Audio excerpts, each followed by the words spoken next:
মহিলাদের স্বনির্ভর করার লক্ষ্যে আয়োজিত সরস মেলায় প্রশাসনিক অব্যবস্থাপনার অভিযোগ তুললেন খোদ মহিলারা। লক্ষ লক্ষ টাকা খরচ করে আয়োজিত জেলাভিত্তিক সরস মেলাকে সফল করতে এক প্রকার ব্যর্থ সিপাহীজলা জেলা প্রশাসন। মেলায় আগত স্বসহায়ক দলের মহিলাদের কণ্ঠে শোনা গেল ক্ষোভ ও অসন্তুষ্টির সুর।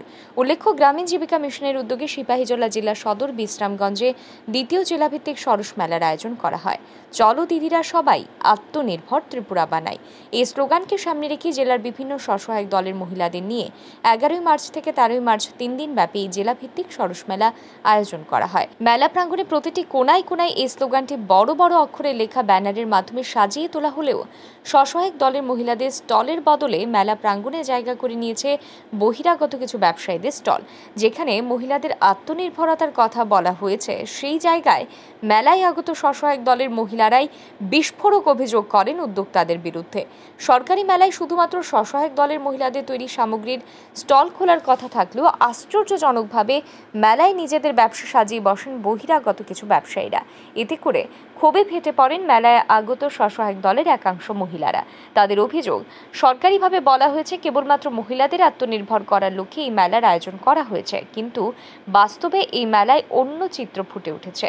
বহিরাগত ব্যবসায়ীদের এই স্টলের জন্য তাদের ব্যবসা ক্ষতিগ্রস্ত হচ্ছে বলেই অভিযোগ করেন মহিলারা। তাছাড়া লক্ষ লক্ষ টাকা খরচ করে মেলার আয়োজন করা হলেও জেলা ভিত্তিক এই মেলায় লোক সমাগম তেমন ঘটেনি। মূলত উদ্যোক্তাদের প্রচারে খামতির ফলেই এমনটা হয়েছে বলে অভিমত মহিলাদের। সমস্যা বলতে সরস মেলা তো জেলাভিত্তিক হয়, যেটা এসএসজি মেম্বাররা দেয়।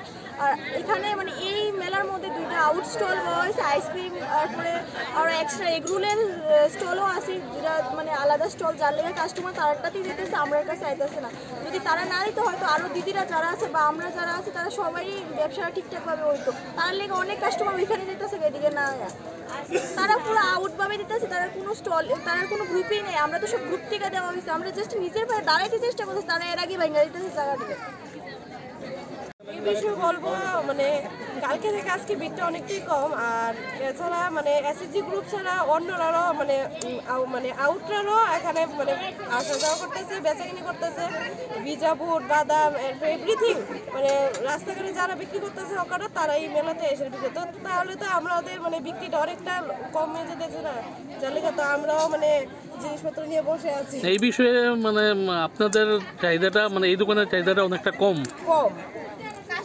কাস্টমার ওদিকে চলছে। তারা তো কালকে থেকে যে দুটো দোকান, অবস্থা তো খারাপ আমাদের। আমরা তো আপনাদের দোকানে কাস্টমার নেই বললেই চলেন, নেই বললেই চলে, একদম নেই বলে। ওরা সন্ধ্যার পরে দোকান দেয়, আমরা কিন্তু একটা থেকে।